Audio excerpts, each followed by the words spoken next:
Hello, all. I am Hriday Raval and you are watching Bharat News. Today we will be discussing about ISI, and to discuss it we have with us a Pakistani whistleblower and our very own Major General Dr. Rajan Kochhar. Not wasting much time, let's welcome Shamla ji from Pakistan and Major General Rajan Kochhar. नमस्ते sir, welcome to Bharat news. Shamla ji, welcome to Bharat news. बहुत बहुत शुक्रिया आपका ये platform पे आने पे, आवाज उठाने के लिए। बहुत शुक्रिया हमें बुलाने का और दावत देने का। तो शामला जी, हम फर्स्ट क्वेश्चन एकदम बेसिक क्वेश्चन से स्टार्ट करते हैं। What is Pakistan? Is Pakistan still a country और just an army with a state structure? What do you think about Pakistan? What is Pakistan? देखिए जी, हर मुल्क की एक फौज होती है और ये वाहिद फौज है जिसका एक मुल्क है, जिसमें वो जो चीज जी चाहे कर सकते हैं। तो इसलिए हम इसको मुल्क नहीं, एक कॉलोनी कहते हैं। और आवाम जो है वो खेत खेत मतलब जेल खाना कहते हैं, जिसमें वो जैसे चाहे आवाम को वैसे ही ट्रीट करती है। आप बजट देखें अभी जो निकला है, जिसमें ब्यूरोक्रेट्स के और फौज के जितना ज्यादा बढ़ाया गया है, और आप आवाम की गुर्बत की लकीर से दुनिया में आप नोट करें, जो बैन अवी रिपोर्ट आई है, वो इतनी ज्यादा नीचे आ गई है कि कहते हैं कि 10 करोड़ आवाम जो है वो गुर्बत की लकीर से नीचे की जिंदगी गुजार रहे हैं और खुदकशियां हो रही है जगह जगह पे। तो ये चीजें जो है, अगर आप देखें तो ये मुल्क जो बना है, ये शुरू से ही जो बाशऊर पाकिस्तानी है, जो बाशऊर पश्तून है, उनको पता है कि ये हमारे लिए नहीं बना। हमें यहाँ पे जो है कैद हैं, यहाँ पे गुलाम है, डिप्राइव्ड नेशंस हैं, जैसे सिंधी हैं, बलोची है, पश्तून हैं। तो ये सारे जो हैं इनको साथ यही होगा। और यहाँ पे मतलब फौज के लिए सब कुछ होगा, उनके लिए फैसिलिटीज होती हैं। आप उनके कैंटों में जाके देखें कि पाकिस्तान में कैंट एरिया में जो सहूलियात हैं, जिस तरह की माहौल बनाए हुए हैं, क्लब्स बनाए हुए हैं, वॉकिंग ट्रैक्स बनाए हुए हैं, जैसे जैसे वहाँ क्लब्स और ये बर्गर शॉप्स और ये चीजें, फूड, फास्ट फूड, आपको वो मजे जो है और वो सिक्योरिटी और वो आराम किसी यूरोपियन कंट्रीज में भी नहीं मिलेगा जो हमारे यहाँ कैंट के हैं। तो ये बातें काफी लोगों को अब शऊर आ रहा है, लोगों को ये नहीं कि नहीं आ रहा है, लेकिन ये है कि इन्होंने इस शऊर को दबाने के लिए एक तो हॉट स्टेट स्ट्रेटजी बनाई है। दूसरा, इन्होंने ये काम किया है कि बहुत से जगहों पे अपने किराए के लोग हायर किए हैं, जो लोगों की ब्रेन वॉशिंग के तौर पे काम करती है और उनको डिस इन्फॉर्मेशन जो है वो पहुंचाते हैं और फौज को बहुत ग्लोरीफाई करते हैं। ये इंडिया पाकिस्तान के जितने भी ये अभी जो हुआ है, हालांकि इसके मुकाबले में मैंने ये नहीं देखा कि ये जो फैक्ट्स एंड फिगर्स हैं ये इंडिया की तरफ से इतने खुल के आए हों कि ये ग्लोरिफिकेशन खत्म हो। बहुत शुक्रिया। मेजर सर, आपसे बात करते हैं अभी। Sir, from India weightage point, is Pakistan even capable of peace talks anymore? What do you think, sir? देखिए, सबसे पहले तो श्यामला जी को अस्सलाम वालेकुम। और सुना आपकी मैंने बात ये, और ये एक बहुत अफसोस की बात है कि एक देश को इस तरीके से गवर्न किया जा रहा है और उनके लोगों में गुर्बत है और एक डिस्पैरिटी है दो तबकों में। एक आपका फौज हो गया, एक आपका सिविल हो गया।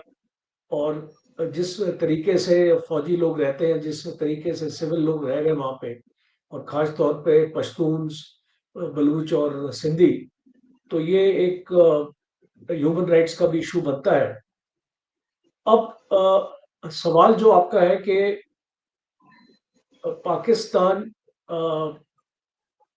के साथ पीस भारत की एक हो सकती है, नहीं हो सकती, तो 3-4 रीजंस हैं जो ये पीस को होने नहीं देंगे।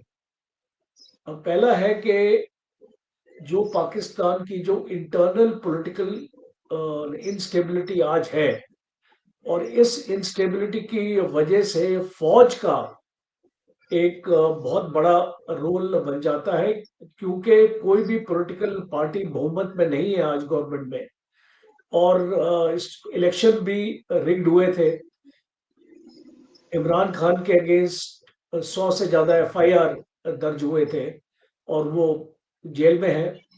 आज शायद एक जो केस है उनका, उसकी सुनवाई होने वाली है और वो उम्मीद रख रहे हैं कि उसकी शायद आज बेल हो जाएगी, पर मुझे लगता नहीं है कि उनकी बेल होगी, क्योंकि और भी केसेस उनके साथ लगे हुए हैं और जनरल मुनीर चाहेंगे नहीं कि इमरान खान की बेल हो। तो एक पॉलिटिकल इंस्टेबिलिटी है। और जो पाकिस्तान की फॉरेन पॉलिसी है, देखिए, कोई भी देश के साथ अगर आप अपने रिश्ते बनाना मांगते हैं तो फॉरेन पॉलिसी आपको उस तरीके की बनानी पड़ेगी। पाकिस्तान की जो फॉरेन पॉलिसी है वो मिलिट्री डिक्टेट करता है, और मिलिट्री जो है, उनकी जो फौज है, वो भारत के साथ होस्टाइल है।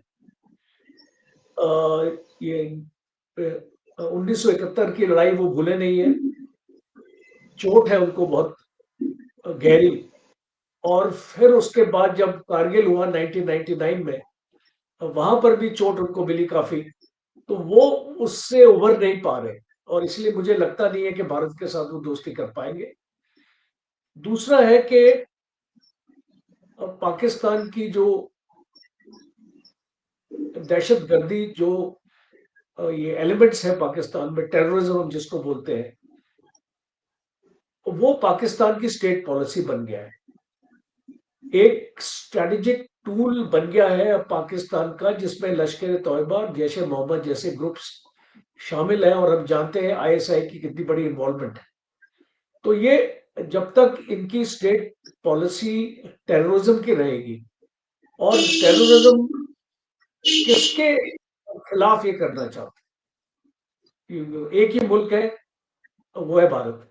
तो हाफिज सईद जैसे, मसूद अजहर जैसे लोगों को ही अगर ये लोग पनाह अपना देते हैं पाकिस्तान में, और ये इंटरनेशनल टेररिस्ट है, डेजिग्नेटेड है यूनाइटेड नेशंस और यूनाइटेड स्टेट्स की डेजिग्नेटेड लिस्ट में आते हैं, और ये उसको, हम जानते हैं कि मुंबई अटैक में इनका हाथ था 2008 में, और ये उसको हैंड ओवर नहीं करना चाहते भारत। पाकिस्तान में जैसे आपने ये अभी बजट का जिक्र किया, पाकिस्तान की जो इंटरनल हेल्थ है, जो इंटरनल इकोनॉमी है पाकिस्तान की, वो काफी हद तक चाइना के साथ कनेक्टेड Yes. है। चाइना से आप, अभी मैं ये बजट देख रहा था, तो 28.4 billion dollars debt financing, debt servicing है। इसका मतलब कि जितना भी पाकिस्तान गवर्नमेंट को रेवेन्यू मिलता है, उसका 30% वो ब्याज में चला जाता है, जो कर्जे ले रखे हैं यूनाइटेड स्टेट्स से, चाइना से। और ये कर्जों का जो दर है, ये बहुत ज्यादा है, 25%, 28%, 26%।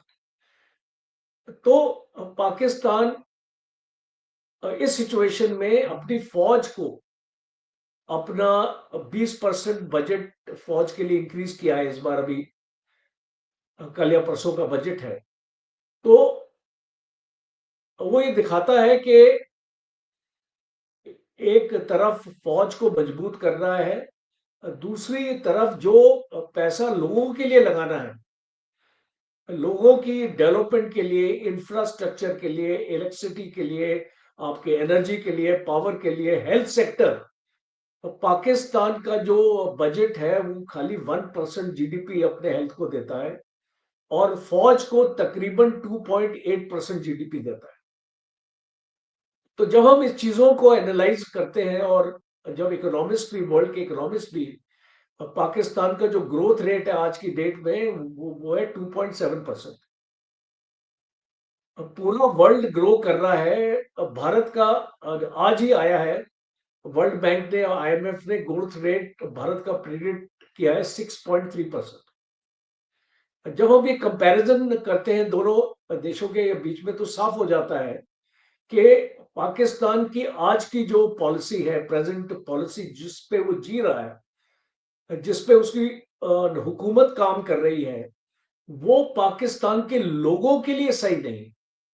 मैं तो भारत में बैठा हूं, तो मैं इसको भारत के नजरिए से नहीं कमेंट करना चाहता, मैं पाकिस्तान के लोगों के नजरिए से कमेंट करना चाहता हूं कि लोगों को आज जागने की जरूरत है, क्योंकि जिस तरीके से आपकी हुकूमत काम कर रही है, अपने लोगों को तनख्वाहें देना, जॉब क्रिएट करना, उनके लिए खाने के लिए तीन रोटी, 3 दफा उसको रोटी।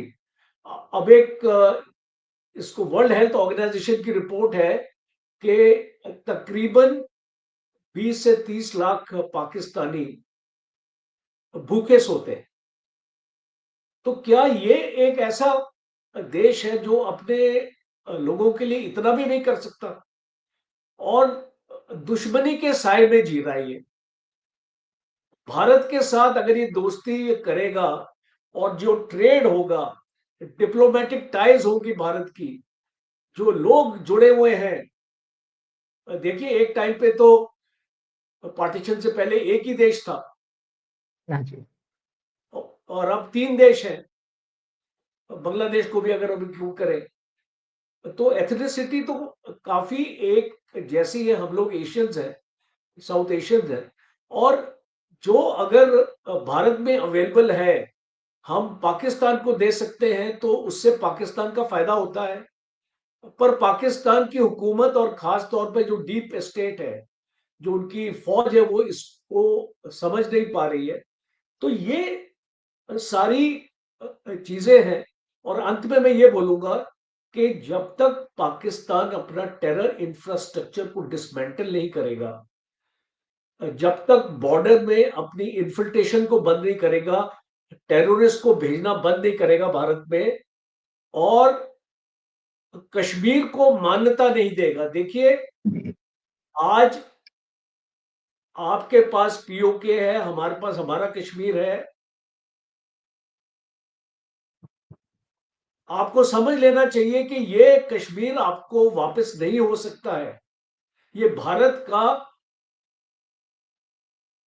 एक विभिन्न हिस्सा है, भारत का एक एक इसको जमीन हो चुकी है ये, यस। और ये किसी भी हद में इसको नेगोशिएट नहीं किया जा सकता है। और अगर पाकिस्तान को शांति चाहिए, तो उसको कश्मीर, भारत के कश्मीर को रिकॉग्नाइज करना पड़ेगा।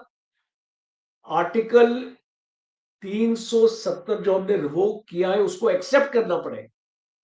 और जब तक पाकिस्तान ये चीजें नहीं करने के लिए तैयार है, हृदय, मुश्किल है मुझे आने वाले और 20, 30, 40 साल में, अगर हम इस पीरियड में अगर देखते हैं, तो भारत और पाकिस्तान में दोस्ती होना बहुत मुश्किल है। सही बात है सर। सर, जैसा ही आपने बताया एसआई के बारे में, डीप स्टेट के बारे में, तो अभी उस पे ही बात करेंगे। ये सवाल उस पे। श्यामला जी, ये सवाल आपको है कि आईएसआई जो है पाकिस्तान में क्या पावर होल्ड करती है जो दुनिया नहीं देख सकती? आईएसआई का क्या पावर है पाकिस्तान में? जी बहुत शुक्रिया। देखिए, आईएसआई का क्या पावर है, ये तो सवाल ही नहीं बनता। आप ये पूछे कि आईएसआई के अलावा किसके पास कोई पावर है कि नहीं है? कोई पावर नहीं है, सारे पावर उसी के पास है। और जहां तक सर ने बात की है, तो ये वॉर इकोनॉमी कंट्री है, इनकी इकोनॉमी जो है वो वॉर पे चलती है। आपने बेनजीर भुट्टो की वो पुरानी इंटरव्यू उठा के देखी, जिसमें उसने कहा है कि मशरक का बॉर्डर जो है वो ठंडा होता है तो मगरब का गर्म होता है, मगरब का ठंडा होता है तो मशरक का, यानी कश्मीर का कभी गर्म करते हैं, कभी अफगानिस्तान के साथ करते हैं। दूसरी बात यह है कि आपने मौलाना शेरानी जो है बहुत जेद आलिम है और बहुत पॉलिटिक्स पे बहुत गहरी नजर रखते हैं।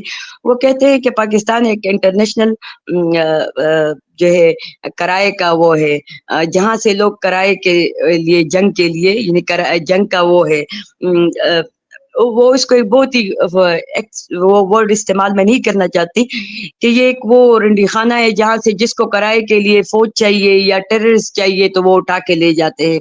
तीसरी बात ये है कि जो कर्जे ले रहे हैं तो इसमें पाकिस्तान में अक्सर लोगों को दुनिया को ये कहते हैं कि बलूचिस्तान में बहुत ज्यादा कीमती रिसोर्सेज है, लेकिन हमने इसकी पूरी डेटा इकट्ठी की है। मैं आपको भेजूंगी वो लिस्ट के बलूचिस्तान के साथ पख्तूनख्वा में बहुत कीमती रिसोर्सेज है। जैसे वजीरिस्तान में इन्होंने 24 साल से जंग नाफिज की है, एक फेक जंग, जिसमें दोनों तरफ से अगर तालिबान किसी आम आदमी से चाय मांगे तो वो ना दे तो तालिबान उसको मारते हो, अगर वो दे दे तो अगले दिन फौज आके उनको मारते हैं। फिर लड़कों ने ये भी किया है कि फौज की तस्वीरें और तालिबान की तस्वीरें इकट्ठी की है, जिसमें अक्सर दिखाया गया है कि फौज दिन को जो है फौज होती है, रात को तालिबान बन जाते हैं लंबे बालों वाले। तो ये जो रिसोर्स पख्तूनख्वा में ट्रिलियन डॉलर्स के है, वजीरिस्तान में यूरेनियम है, सोना है, गैस है, करक से कोहाट से उनको गैस नहीं मिल रहा है, लेकिन उनसे डायरेक्ट मुल्तान और बहावलपुर और फैसलाबाद पाइप्स जा रहे हैं। ठीक है जी। इसी तरह हमारे क्रोमाइट है, कापर्स हैं, कोयला है, हमारे कीमती पत्थर हैं। हमारा ये तोरघर जो है एबटाबाद साइड पे एक पत्थर है जिसकी 30 मिलियन डॉलर्स जो है वो पर ईयर जो है ये सिर्फ उस एक पत्थर के रिसोर्सेज के लेते हैं बेच के, और वो सारे पत्थरों के जो इन्होंने चाइना को बेचे हैं, वहां पे हमारे कुछ पश्तून स्टूडेंट थे, उन्होंने उस मार्केट की पूरी वीडियो बनाई है कि ये हमारे रिसोर्सेज बेच रहे हैं। तो जो इंटरनेशनल इनके सर पे हाथ लगा हुआ है जो सुपर पावर्स का, वो यही है कि वो उनको कर्जे में जकड़ा के और पख्तूनख्वा के और बलोचिस्तान के जो रिसोर्सेज है वो बेचना चाह रहे हैं। और उसके लिए जरूरी है कि इन दोनों अक़वाम को डिप्राइव रखा जाए, इनका कत्लेआम किया जाए, इनको बेरोजगार रखा जाए, इनको दहशतगर्द बना के पेश किया जाए। और पख्तूनों के साथ तो एक बैड लक ये भी है कि आप उनको दहशतगर्द भी बना रहे हैं, उनको इस्तेमाल भी कर रहे हैं, फिर वर्ल्ड के सामने उनको टेररिस्ट के तौर पे प्रेजेंट भी कर रहे हैं। मतलब ये बलूचिस्तान तो फिर भी चलो उन्होंने बंदूक उठाए हुए अपने रिसोर्सेज अपने लोगों के तहफ़्फ़ुज़ के लिए कहीं ना कहीं बदला ले, लेकिन पख्तूनख्वा में तो ये भी नहीं हो रहा है। वो मुसलसल अमन मार्चे कर रहे हैं। इतना 24 साल में मेरे ख्याल में दुनिया की तारीख में इतने जलसे इतने मार्च नहीं हुए होंगे जितने के पख्तूनख्वा में हुए। वो चीख चीख के बताएं कि हमें अमन चाहिए, हमारे खित्ते से हमारे सरजमीन से आप इस टेररिज्म के प्रॉक्सी वारों को खत्म करें, ये टेररिस्ट खत्म करें। तो ये प्रॉक्सी वार पे चलता है। आपको पता है कि अफगानिस्तान में जंग के लिए इन्होंने खुद CIA के डायरेक्टर के कहने पे कि हमने बोरियां भर भर के ISI को डॉलर्स दिए, तो वो डॉलर्स के पे इन्होंने पख्तूनख्वा और अफगानिस्तान के लोगों को ये कह के लड़ाया कि यहाँ पे काफिरों की हुकूमत है, तो यहाँ पे बहुत कत्लेआम हुआ, वहां पे भी। और जब वहां पे बात खत्म हुई और फिर इनको डॉलर्स मिले कि यहाँ पे आप ट्राइबल एरिया में यूनिवर्सिटी कॉलेज कायम करें, तो उस पे इन्होंने फौज ने पांव रख दिया, वो खुद ले लिए और यहाँ पे फिर प्रॉक्सी वार शुरू की। आप देखें कि यहाँ से जो हमारे ट्राइबल एरियाज है वहां से ट्रिलियन डॉलर्स के रिसोर्सेज छीने जा रहे हैं, लेकिन वहां पे ना कोई यूनिवर्सिटी है, ना कॉलेज है, ना सिक्योरिटी है, ना कारोबार है। अगर कोई कारोबारी लोग थे उनको कत्ल किया गया, उनसे बत्ते लिए गए, उनको भगा दिया गया। और नौजवान जो है, जितने भी नौजवानों ने, चाहे वो पॉलिटिकल एक्टिविस्ट थे, सोशल एक्टिविस्ट थे, या फिर वो हमारे जो मजहबी जो एक्टिविस्ट थे जो अमन की बात करते थे, उन सबको चुन चुन के टारगेट किया गया और टारगेट किया जा रहा है। तो आप खुद सोचें कि एक मुल्क जो इसलिए सुपर पावर ने इस रीजन में बनाया है कि वो उनके अहदाफ को के लिए काम करेगी, फौज की शक्ल में और पंजाब की शक्ल में। तो आप कैसे ये सोच सकते हैं कि वो किसी भी मुल्क से, जो चाहे वो अफगानिस्तान हो, ईरान हो या इंडिया हो, वो उनके साथ तिजारत करके अपना मुआश जो है उस पर चला सकती है। हालांकि चला भी सकती है, ये मुमकिन है, बहुत अच्छा भी हो सकता है। अगर आपने एक चीज बना दी, चलें उसको फिर आगे भी बढ़ाएं। लेकिन अगर आप उसको उसी तरह कराए का वो बनाए और बस आपने लोगों के लिए कभी इधर अमेरिका के प्रॉक्सी वार और रशिया के लड़ने, कभी चाइना और अमेरिका की प्रॉक्सी वार लाके खुद को वो करना है, तो इस तरह से तो नहीं हो सकता। आप सारा कुछ टाइम के लिए कुछ लोगों को बेवकूफ बना सकते, लेकिन हमेशा के लिए एक पूरी कौम को बेवकूफ नहीं बना सकते। मेजोरिटी को ये शऊर आ गया है कि हमारी सरजमीन को प्रॉक्सी वार के लिए बनाया गया और हमें as a fuel of war जो है इसमें यूज किया जा रहा है। और अगर हम इसके खिलाफ आवाज उठाते हैं तो उस फ्यूल को ये जला देते हैं, या जंग में जलाते हैं या खुद मारते हैं। मतलब हमारे पास इन्होंने कोई ऑप्शन नहीं छोड़ा। वो पश्तूनों में अक्सर इंटेलिजेंसिया कहते हैं कि हमें दीवार से लगा दे, push us to the wall, कि हमारे पास we have no other option कि हम किधर जाएं, क्या करें। तो आप ये खुद सोचे कि एक घर वाला 5 करोड़ बत्ता उससे मांगते हैं, वो नहीं देता तो उसके पूरे घर को उड़ा देते हैं। और लोग कहते हैं, वो तस्वीर सोशल मीडिया पे चल रही, लोग कहते हैं कि फलस्तीन और इसमें क्या फर्क है, एक छोटे बच्चे का मलबे के ऊपर उसकी जूती जो है पड़ी हुई है, वो बच्चा के लोग कह रहे हमें इसका दुख है कि ये हमारे बच्चों और खवातीन को भी माफ नहीं करते। अभी ड्रोन इतने हुए इंडिया पाकिस्तान के क्लेश के दौरान कि वजीरिस्तान, बाजौर, कुरम, खैबर, इनमें ड्रोन से घरों में ड्रोन बम मारे गए और बेशुमार हमने उस पे ट्वीट्स किए हैं, बच्चों की तस्वीरें लगाई हैं कि बहुत सारे बच्चे मारे गए, खवातीन को मारा गया है, जवानों को, बूढ़ों को, बीमार को घरों में उनको निशाना बना बना के उनको कत्ल कर रहे हैं। और उस पर इतने एहतजाज हो रहे हैं, उस पर इतने चीख रहे हैं सोशल मीडिया पे लोग, लेकिन इनको कोई परवाह ही नहीं है। तो मैं नहीं समझती कि अगर एक कंट्री जिसको जो फौज नहीं चला सकती, मुल्क जो है वो कभी तारीख में फौजों ने नहीं चलाई, वो पॉलिटिशियंस चलाते हैं, उसके इदारे चलाते हैं उसको। तो अगर एक फौज जो खुद इतने मजे कर रही, जब आप उसके जाके उसके कैंट एरिया देखे कि पूरे पाकिस्तान के हर शहर में आप कैंट देखें, आपको लगेगा आप किसी और मुल्क में आ गए, लेकिन जब बाहर निकलेंगे तो आपको लगेगा किसी और मुल्क में आ गए। तो जब वो उनके कंट्रोल में जाएगा और वो इतने आराम और ऐश से जिंदगी गुजारेंगे, उनको क्या परवाह है कि मुल्क जाए बाढ़ में, अवाम जाए बाढ़ में। अगर वो इस मुल्क को आगे ले जाना चाहते थे तो वो इस टेररिज्म की फैक्ट्रीज को, जिसके ऊपर पश्तून जवान चीख रहे हैं कि इसको बंद करें, आप टेररिज्म फैक्ट्री बंद करें। आप गुड और बैड तालिबान हम नहीं जानते, हम किसी भी तालिब को नहीं मानते, आप बंद करें ये हमारे सरजमीन पे। अब एक ही मुल्क है जिसमें 3 सूबों में, अब सिंध में रेंजर्स हैं, बलूचिस्तान में लड़ाई है, पख्तूनख्वा में टेररिज्म 24, लेकिन पंजाब में टारगेट किलिंग हो रही है। मैं ये नहीं कहती कि वहां हो, हमें हमें हम किसी भी इंसान का नुकसान नहीं चाहते, लेकिन ये कैसे हो सकता है कि टेररिज्म जब एक मुल्क में है तो एक सूबा जिसमें पिछले 77 साल से कुछ नहीं हो रहा है, लेकिन बाकियों में कत्लेआम भी हो रहे हैं, रिसोर्सेज भी लूट रहे हैं। अक्सर मैं सुनती हूँ कि कराची में कारखाने में आग लग गई। श्यामला जी, मैं हम ये इस एक पे बात वापिस आते करना हैं ये चाहती बात पे। हूँ। जी हेलो। जी जी हाँ श्यामला जी, हम जी वापिस इस बात, अभी मेजर साहब को एक सवाल पूछते हैं। तो सर, जैसे श्यामला जी ने बताया कि आईएसआई कैसे प्रॉक्सी वॉर, टेररिज्म वगैरह करते हैं, और मेनली जो पंजाबी कम्युनिटी है, जो पाकिस्तानी आर्मी, वो पूरी पंजाबी कम्युनिटी है, वो सब ये बलूचिस्तान, सिंधी, पश्तून से उनको वो दबा रहे हैं। तो सर, ये जो आईएसआई है वो पाकिस्तान का सिर्फ एक इंटरनल प्रॉब्लम है या एक रीजनल टेरर है? How sir India must address proactively against the ISI sir? देखिए, पहले तो मैं कुछ जो श्यामला जी ने अभी बोला है उसको मैं जो कमेंट अपना करना चाहूंगा। पाकिस्तान की जो फौज है उसके पास एक फौजी फाउंडेशन है। अब ये बात करते हैं कि पाकिस्तान की फौज भी एक कमर्शियल कमर्शियल एस्टेब्लिशमेंट की तरह काम करती है। उसकी अपने बिजनेसेस हैं, लॉजिस्टिक कंपनीज हैं, शुगर की मिलें हैं, फैक्ट्रियां हैं, खेती है, खेती बाड़ी है, उसकी इनकम है। 20 बिलियन डॉलर पाकिस्तान की फौज ने अपनी इंडस्ट्रीज में इन्वेस्ट किया हुआ है, और 500 बिलियन डॉलर साल की कमाई। कितनी कमाई ये गवर्नमेंट को देते हैं, कितनी अपने पास रखते हैं, उसका कोई भी अकाउंटेबिलिटी नहीं है। तो ये बहुत जरूरी है इस एस्पेक्ट को यहाँ पे बताना, क्योंकि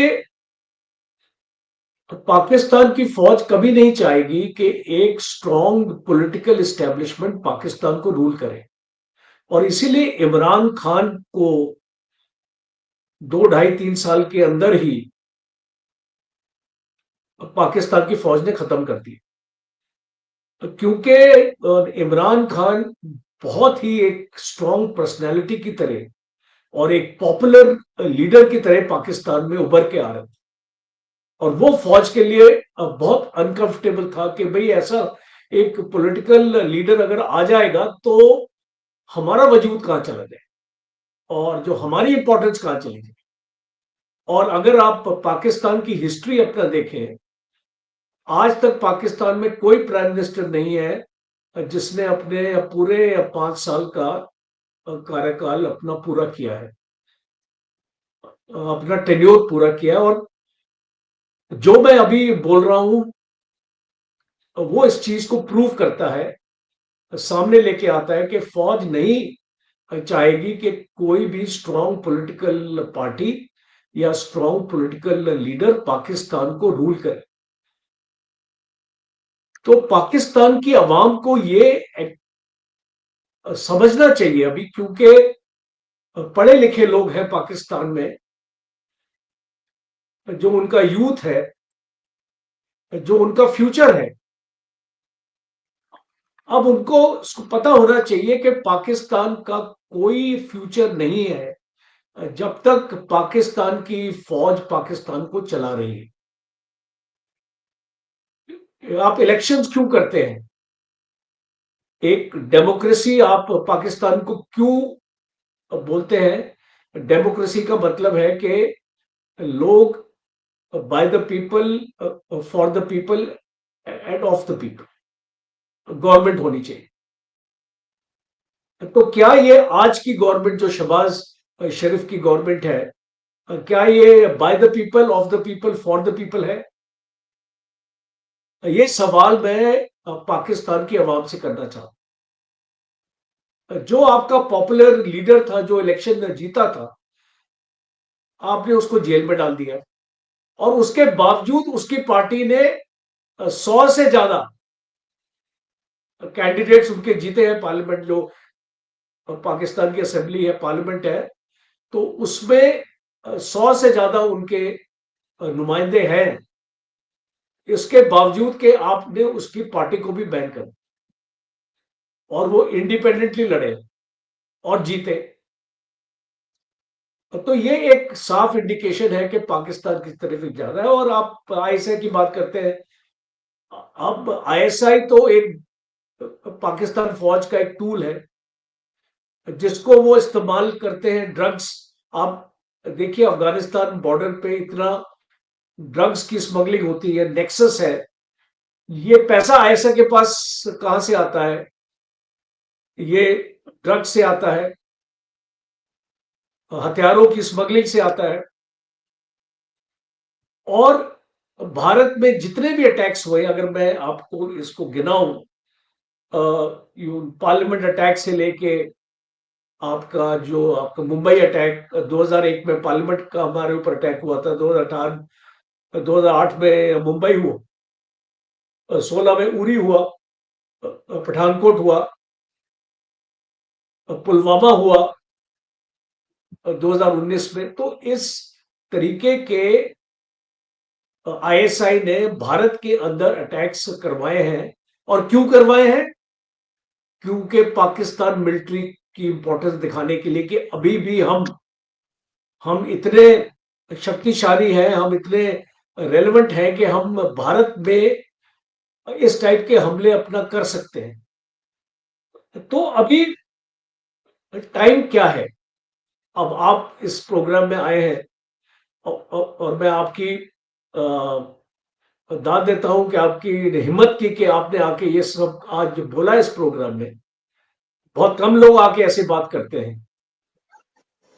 तो इसका मकसद ये है, हमारा एक्चुअली मकसद क्या है इस प्रोग्राम का, कि एक एक अवेयरनेस पैदा करना, जागरूकता पैदा करना वर्ल्ड ओपिनियन के लिए। दुनिया को पता होना चाहिए कि आज पाकिस्तान क्या है और पाकिस्तान के अंदर क्या हो रहा है और क्या वो जायज है या नाजायज है, और उसको रोकने के लिए क्या किया जा सकता है। ये सारे सवाल है हमारे। और हम खाली एक हिंदुस्तानी होते हुए मैं नहीं बोल रहा हूं, मैं जो पाकिस्तान की अवाम है, खैबर पख्तूनख्वा में, बलूचिस्तान में, सिंध में, और जिसके खिलाफ पाकिस्तान की फौज और आईएसआई जुल्म कर रही है, ये उनके लिए है। बिकॉज उन लोगों को भी एक आवाज की जरूरत, एक मैसेज की जरूरत है जो पूरे वर्ल्ड को दिया जा सके। और इस फोरम से हम ये उम्मीद रखते हैं कि ये मैसेज हम और बहुत लोगों को पहुंचा सकेंगे, एक वर्ल्ड ओपिनियन पाकिस्तान के बारे में बना सकेंगे। और आप जैसी बहादुर महिलाएं अगर आती हैं सामने, तो ये काम और भी आसान हो सकता है। सही बात है। शामला जी, जैसे आईएसआई और पाकिस्तान आर्मी की बात हो रही है, और जैसे ही आपने बताया कि ये लोग कैसे प्रॉक्सी वॉर और टेररिज्म फैला रहे हैं, तो हमने सुना है कि ये जो प्रॉक्सी वॉर और टेररिज्म के जो हेड सेंटर्स है वो सब पंजाब में है। आप इस पे कुछ रोशनी डालना चाहेंगे? ये कैसे काम करता है, ये नेक्सस उनका? देखिए जी, 216 जो है टेररिस्ट ऑर्गेनाइजेशन जो हमारे पास लिस्ट थी, 256 थी मेरे ख्याल में, जिसमें 216 जो है वो पंजाब में है और बाकी बाकी सारे मुल्क में है, यानी कि सिंध, बलूचिस्तान, कश्मीर और पख्तूनख्वा में। अब आप ये देखें कि ये जो पॉलिसी जेएचयू में बनती है टेररिज्म की, फिर इनके ट्रेनिंग सेंटर पंजाब में है, इनके सरबराहान इन टेररिस्ट ग्रुप के पंजाब के होते हैं, लेकिन टूल्स के तौर पे मारने के लिए इस्तेमाल जो है वो पख्तूनख्वा के ज्यादा लोग हैं, और बाकी लोग भी होंगे, मुझे इनका नहीं पता, लेकिन मेरे पख्तूनख्वा के बहुत हैं। तो मैं दो एंगल पे बात, इमरान खान के ऊपर भी बात करना चाहूंगी। इमरान खान का सिर्फ एक फायदा हमें ये हुआ कि पंजाब में जो उसके साथ जितने लोग थे, वोटर्स थे, उनको कम से कम फौज की असलियत का पता चल गया, क्योंकि जब उन्होंने आवाज उठाई अपने लीडर्स के साथ, तो उनके घरों में घुस के उनकी माओ बहनों की बड़ी बेइज्जती की, जिसका हमें अफसोस था, और हमने उस पर आवाज भी उठाई कि कम से कम ये आपको नहीं करना चाहिए कि आपकी मतलब बेटियों को, माओ को, बहनों को उठा के उनकी रेप करे, उनको इस्तेमाल करे, उनको मारे पीटे, तशद्दुद करे, उनको जेलों में डाले। सनम जावेद इसकी मिसाल है। लेकिन जब इमरान खान की हुकूमत थी, तो उस वक्त भी खैबर पख्तूनख्वा में 2,500 फैक्ट्रियां बंद कर दी गई। उस वक्त भी टेररिज्म जो है और टारगेट किलिंग और धमाके जो है टॉप पे थे। ये था कि उन्होंने ड्रोन के खिलाफ बहुत ज्यादा वो किए। लेकिन इमरान खान के साथ पश्तून बहुत ज्यादा यूथ हैं, तो फिर इन्होंने यूथ को बहुत इस्तेमाल करना था। हमें अभी भी ये डर है कि जहां इनको इस्तेमाल करने की जरूरत हो, तो शायद ये इमरान को निकाले और पश्तूनों को निकाले, और इमरान के जरिए पश्तून को निकाल के उनको दूसरों के खिलाफ इस्तेमाल करे, क्योंकि पश्तून जो है डेडली यूथ जो है वो उनके साथ खड़े हैं। इस तरह पंजाब के ज्यादा लोग हैं। लेकिन ये है कि जब इमरान खान ने आवाज उठाई कि नहीं, इनको बॉर्डर्स पे जाना चाहिए, अगर वो इस बात पे वाकई कायम रहे तो बड़ी अच्छी बात है, लेकिन ये नहीं हो सकता इस मुल्क में। ये मैं आपको बता दूं, आप लिख के ले ले, क्योंकि ये मुल्क बना ही उनके लिए है। आप देखें ना, आप सर को तो मुझसे ज्यादा हिस्ट्री का पता है। जब पाकिस्तान बना था तो ये कौन सी फौज थी? ये वही ब्रिटिश इंडिया की फौज थी जो उनके साथ मिल मिल के सारे लोगों को मार रहे थे। अब ये वही उन्हीं के लिए काम कर रहे हैं। तो ये मुल्क जो है, ये कभी ऐसे पॉलिटिकल लीडर को नहीं छोड़ेंगे जो अवाम के लिए काम करे। एक बात, अगर वो आएंगे भी तो इस शराइत पर उनको छोड़ेंगे, फर्ज करे उनको कोई हाफिज साहब के बाद कोई भी आए, तो यही होगा कि वो फौज जो चाहती है उसी स्ट्रेटेजी को कायम रखे, और जो डिप्राइव्ड नेशन है उनका इस्तेमाल करे, और खासकर पख्तूनख्वा को बर्बाद करके रख दिया, और बर्बाद है। 13 सालों में आपको मैं लिस्ट पकड़ाऊंगी कि यहाँ पे कितनी बर्बादियां हुई है, यहाँ पे कितने बिजनेसमैन यहाँ से चले गए हैं बाहर ममालिक पंजाब, यहाँ पे कितने कारोबार बंद कर दिए हैं, यहाँ पे कितने टारगेट किलिंग हुए, यहाँ पे कितने धमाके हुए। ये मैं आपको लिस्ट आपको दे दूंगी, हमने पूरी इसकी डेटा जमा की हुई है। तो ये जो चीजें हैं, एक एक ये साइड है। दूसरा ये है कि इन लोगों ने जो लोगों को दबाया हुआ है, लोगों में ये अवेयरनेस तो आ गई है, लेकिन इन्होंने दोबारा ये जो क्लेश हुआ है, इससे खुद को ये ग्लोरीफाइड जो 77 ईयर से कर रहे थे, और फिर बीच में ये एक वक्फा आया, लोगों इसके खिलाफ हो गए डेडली, फिर इन्होंने अपने आप को ग्लोरीफाई करना शुरू कर दिया, कुछ अपने खरीदे हुए पटवारियों से ये वो। तो पॉलिटिकल जो लीडर्स हैं, आपको पता है कि पाकिस्तान में उनको अस्करी अर्दली कहते हैं। अर्दली आप जानते हैं, जो आर्मी के बैटमैन होते हैं। तो ये जो है एक कॉमन कॉमन ट्रेंड है कि उसको अस्करी पार्लियामान को जुबेदार ऑफिस कहते हैं और उसको अर्दली कहते हैं, क्योंकि वो जो भी कानून पास करते हैं, जैसे यहाँ पे वो एक्शन एंड पता नहीं क्या एक कानून पास किया है पख्तूनख्वा में, इमरान खान के दौर में इमरान खान ने किया है, कि जिसमें आप किसी को बगैर किसी पूछे और पूछ किए पश्तूनों को उठा के बाय फोर्स उनको डिसअपेयर करेंगे और उनको मार भी सकते हैं, उनको जेलों में टार्चर में डाल सकते हैं और ना उस पर अदालत बात कर सकती है, ना कोई कानून है उसके लिए। ये वाला वो चल रहा है यहाँ पे, और ये बलूचिस्तान में भी चल रहा है, इसी तरह सिंध और कश्मीर में भी लोगों को उठाते हैं। तो ये जो चीजें हैं ये बहुत अलार्मिंग है। अगर आप देखें कि एक मुल्क में आवाम की जिंदगी इतने खतरे में है कि आप फौज किसी को उठा के गायब कर दे और आप उसका पूछ नहीं सकते। ऐसे भी पश्तून थे जो बाहर मजदूरी करते थे और यहाँ पे आए हैं छुट्टी पे, उनको उठा लिया है और आज तक वो गायब है, आज तक उनका पता ही नहीं चला। 14-14 साल के बच्चे पश्तूनों के और बलोचों को उठाए हैं, 13 साल के बच्चे उठाए हैं, स्कूल के बच्चे उठाए हैं, आज तक उनका पता नहीं चला। मतलब आप सोच सकते हैं कि 13-14 साल या 16 साल के बच्चे क्या कर सकते हैं, वो क्या गद्दारी कर सकता है, या वो क्या एजेंट बन सकता है, या वो क्या टेररिस्ट होगा। तो ये मतलब एक खौफ है जिन लोगों में फैलाया गया है कि हम आपके किसी कुछ भी कर सकते हैं आपके साथ, और इसके लिए बाकायदा वो कानून पास करते हैं।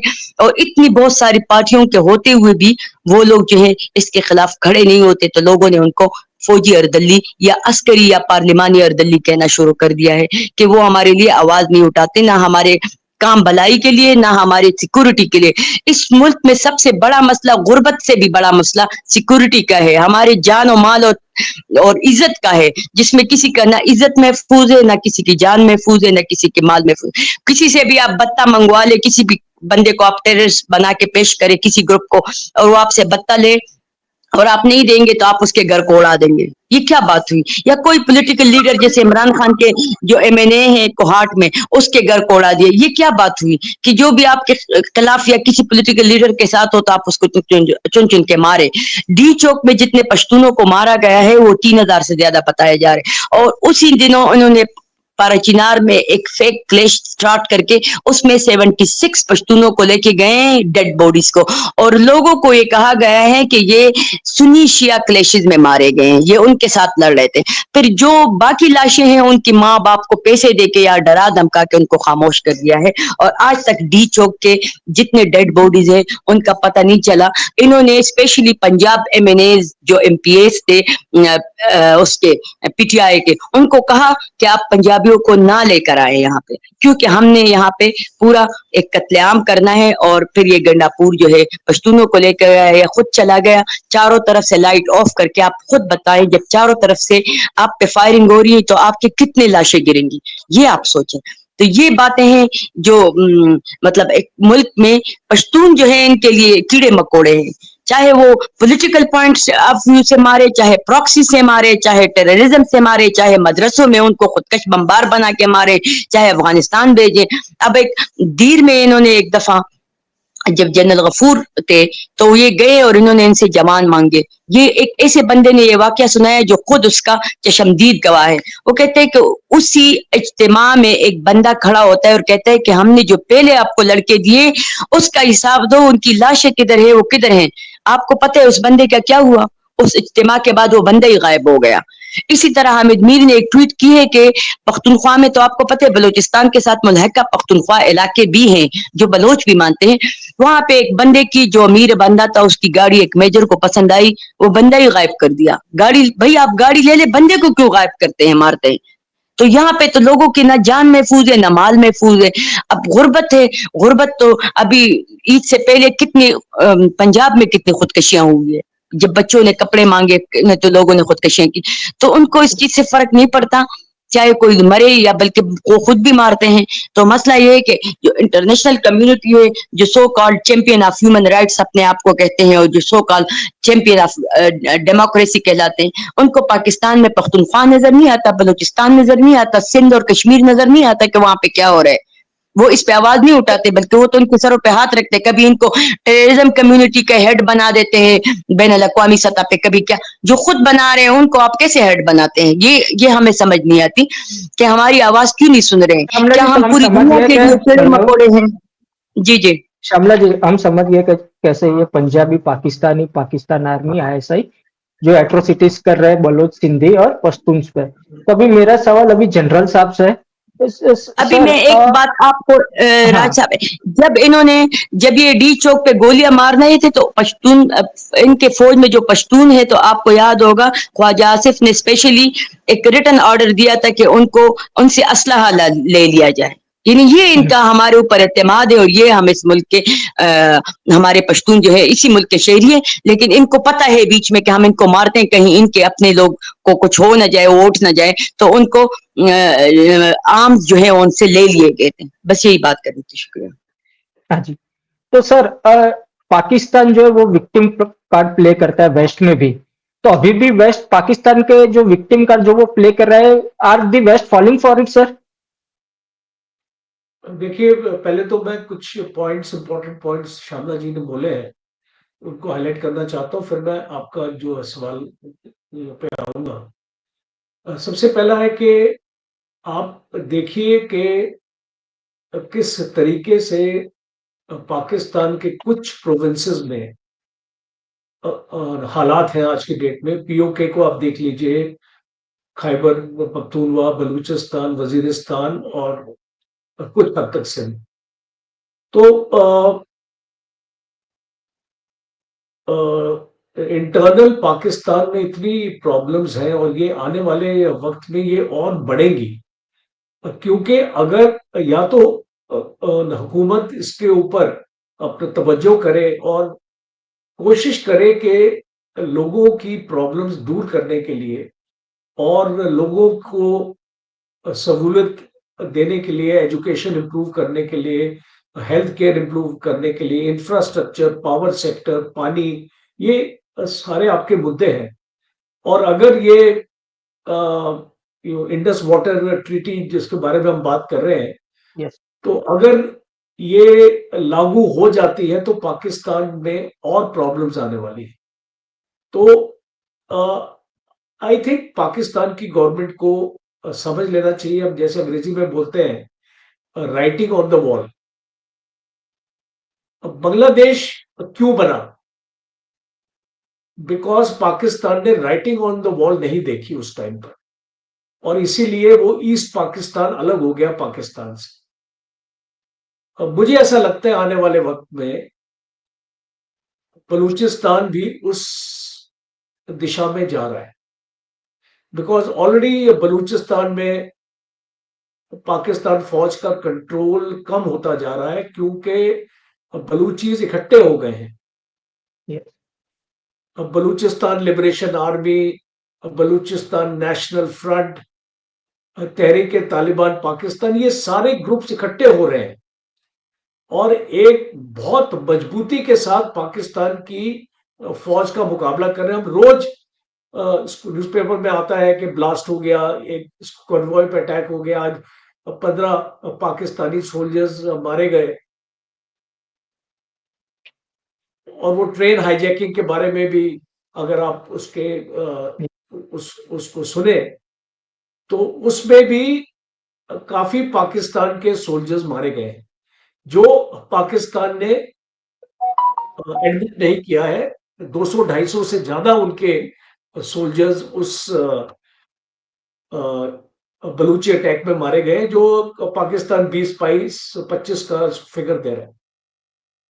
तो ये चीज बहुत जरूरी हो जाती है, और पाकिस्तान को भी समझना, उसकी गवर्नमेंट को भी समझना, उसकी फौज को भी समझना, और अपने रेलेवेंस के लिए या अपनी खुद की ताकत को मजबूत करने के लिए आप अपने देश को एक ऐसे स्टेज पे लेके जा रहे हैं कि आपका एक दिन, मैं आपको प्रेडिक्ट कर सकता हूं, पाकिस्तान में सिविल वॉर होके रही।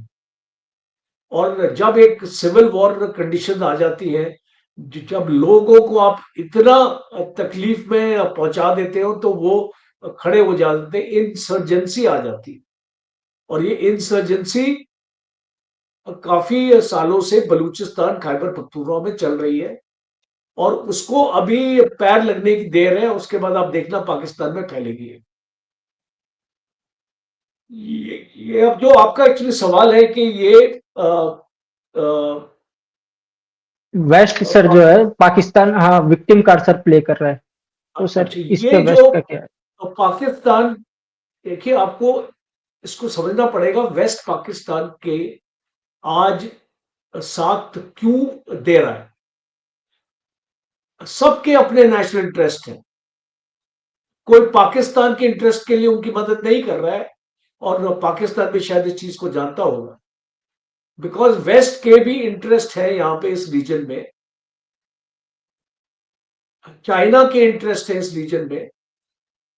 यूनाइटेड स्टेट्स नहीं चाहेगा कि यहां पे चाइना का डोमिनेंस ज्यादा हो, बिकॉज पाकिस्तान के बॉर्डर अफगानिस्तान के साथ है, पाकिस्तान का एक 900 किलोमीटर का बॉर्डर ईरान के साथ है।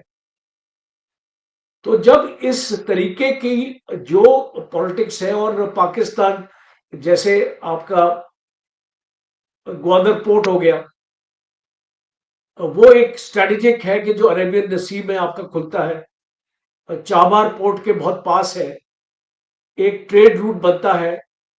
सीपेक जो आ रहा है चाइना से, वो किस लिए आ रहा है? क्योंकि चाइना का खुद इंटरेस्ट है, चाइना पाकिस्तान के लिए नहीं बना रहा है, ये चाइना अपने लिए बना रहा है। और पाकिस्तान भारत के साथ नफरत में इतना पागल हो चुका है, एक नशे में चला गया पाकिस्तान के, वो भारत को चोट पहुंचाने के लिए कुछ भी कर सकता है आज।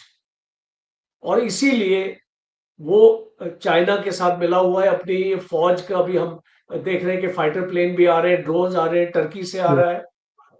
और यूनाइटेड स्टेट्स का भी, प्रेसिडेंट ट्रंप का इंटरेस्ट है यहां पे एक क्रिप्टो डील साइन हुई है बलूचिस्तान में, जहां पे एक अमेरिकन कंपनी आके यहां पे अपना अपना निवेश करेगी, और उसके जो प्रोमोटर्स हैं वो ट्रंप के खुद के रिश्तेदार हैं। तो ट्रंप, अमेरिका पाकिस्तान के अगेंस्ट नरम क्यों पड़ रहा है? दो रीजन है। एक अपने सेल्फिश के लिए कि वो पाकिस्तान का फायदा उठाना चाहता है, और आज वो जो पाकिस्तान को बोलेगा वो पाकिस्तान करेगा, बिकॉज आईएमएफ का लोन है, एफएटीएफ की लिस्ट में नहीं आना है, तो वो आपको अमेरिका रोक सकता है। दूसरा है कि यूनाइटेड स्टेट्स भारत को मजबूत होते नहीं देख सकते। जो यूनाइटेड स्टेट्स ने चाइना के साथ गलती करी, चाइना की ग्रोथ को नजरअंदाज किया, आज चाइना यूनाइटेड स्टेट्स के साथ कंधे से कंधा मिला रहा है। अब आने वाले वक्त में यूनाइटेड स्टेट्स नहीं चाहता कि भारत भी इतना मजबूत बन जाए। तो भारत को कमजोर कैसे किया जाएगा? क्योंकि भारत को ऑक्यूपाइड रखा जाएगा, भारत की फौजों को ऑक्यूपाइड रखा जाएगा, भारत को खर्च करवाया जाएगा अपनी फौज के ऊपर, अपने हथियार खरीदने में और अपना असला लेने में। चाइना का बॉर्डर ऑलरेडी एक्टिव हो चुका है। यस। अब पाकिस्तान की आईएसआई बांग्लादेश का बॉर्डर एक्टिव कर रही है। पाकिस्तान का बॉर्डर एक्टिव हो चुका है। नेपाल में यूनाइटेड चाइना इस घुस आया है, और वहां पे वो भारत को उसको वहां से भी चुनौती देगा। भूटान में डोकलाम में ऑलरेडी चाइना आ चुका है। तो ये सारी चीजें मैं इसलिए बता रहा हूं इस डिस्कशन में, जो आपने पूछा कि ये जो विक्टिम कार्ड है, ये विक्टिम कार्ड पाकिस्तान नहीं प्ले कर रहा है। ये जो वेस्ट है वो पाकिस्तान की सारी फॉल्ट लाइंस को नजरअंदाज कर रहे हैं। आपको क्या लगता है कि सीआईए को जानकारी नहीं है बलूचिस्तान में क्या हो रहा है, खैबर पख्तूनख्वा में क्या हो रहा है? अमेरिकन इंटेलिजेंस एजेंसीज को इसकी जानकारी नहीं है? जो ये अभी जो शिमला जी बोल रही है, खातून बोल रही है हमारे सामने, ये सारी जानकारी बाहर के देशों को है, सुपर पावर्स को है, और उनकी इंटेलिजेंस काफी एक्टिव है इस रीजन में, और उनकी इंटेलिजेंस को मैं काफी सक्षम मानता हूं, काफी कॉम्पिटेंट मानता हूं उनकी इंटेलिजेंस एजेंसीज को। तो ये कहना कि पाकिस्तान अपना विक्टिम कार्ड, वो एक छलावा है, दिखावा है लोगों के लिए, देशों के लिए, बताने के लिए कि हम भी टेररिज्म का शिकार है। और जैसे अभी श्यामला जी ने बताया कि टेररिज्म उनकी ये फौज ही फैला रही है। जिस हिसाब से यहां पे जो हो रहा है, हम ये देख रहे हैं, वो पाकिस्तान की फौज ही एक टेररिस्ट ऑर्गेनाइजेशन है, एक जिहादी फौज है। आपने जनरल मुनीर को अभी ऑपरेशन सिंदूर के टाइम पे एक ये अपने जवानों से वो बोल रहे थे कि आप लोग भी एक जिहाद कर रहे हैं, Yes. भारत के अगेंस्ट जिहाद। तो एक आर्मी चीफ अगर ऐसी अपने जवानों से जब मुखातिब होता है और जब ऐसे बोलता है, तो वो जाहिर कर रहा है कि वो भी एक जिहादी एलिमेंट है पाकिस्तान की गवर्नेंस का। और जितना जल्दी वर्ल्ड इस चीज को समझ जाए और इसको कंट्रोल कर ले, बिकॉज अगर पाकिस्तान नॉन स्टेट एक्टर्स की तरफ चला गया और अगर ये जिहादी ग्रुप्स पाकिस्तान का कंट्रोल अगर ले लेंगे, तो हम जानते हैं कि पाकिस्तान के पास न्यूक्लियर कैपेबिलिटी है और पूरे वर्ल्ड को थ्रेटन कर सकता है। ये भारत के लिए सीमित नहीं रहेगा। ये जो टेररिस्ट है, ये अमेरिका को भी टारगेट करेंगे, और जितना जल्दी अमेरिकन ये चीज को रियलाइज करेंगे, उतना ही बेहतर है। So, sir, before we wind up our interview, just we can do a quick rapid fire round for 4 or 5 questions. So, to make our understand our audience the summary of this whole interview, can you explain ISI in one word, sir? Deception. एक organisation जो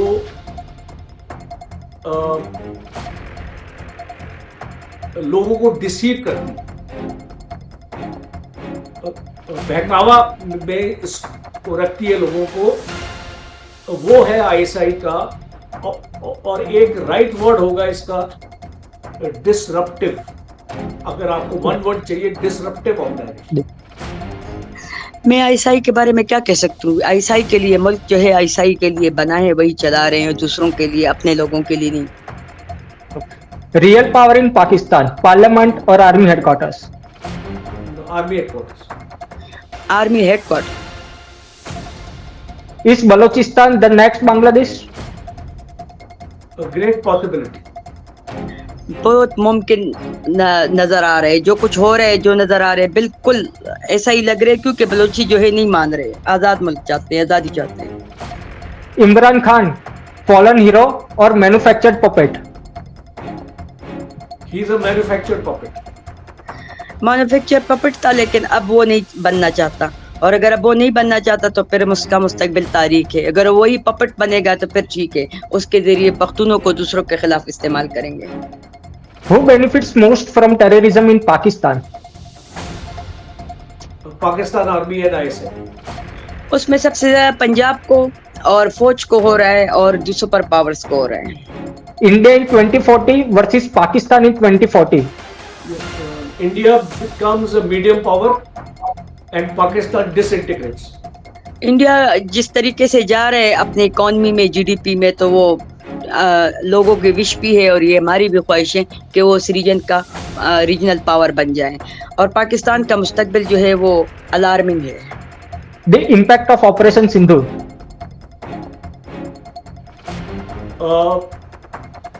Devastated the psyche of the Pakistan army. Pakistan Sir, army बौखला गई। Yes. बौखलाहट मैं बोलता हूँ इसको, मैं इसका एक वर्ड यूज करूंगा, बौखलाहट of the Pakistan army. Popular. उसमें इंटरनली तो चीजें कुछ और है, लेकिन सामने जो है वो फौज की ग्लोरिफिकेशन हो रही है बहुत ज्यादा। We are winding up this interview and this rapid fire. We learnt a lot from you and hope we will meet you soon again on Bharat News. Jai Hind sir, Vande Mataram. Okay, जय Hind, Vande Mataram. Jai Hind sir. बहुत शुक्रिया दावत देने का और हमें सुनने का। Thank you.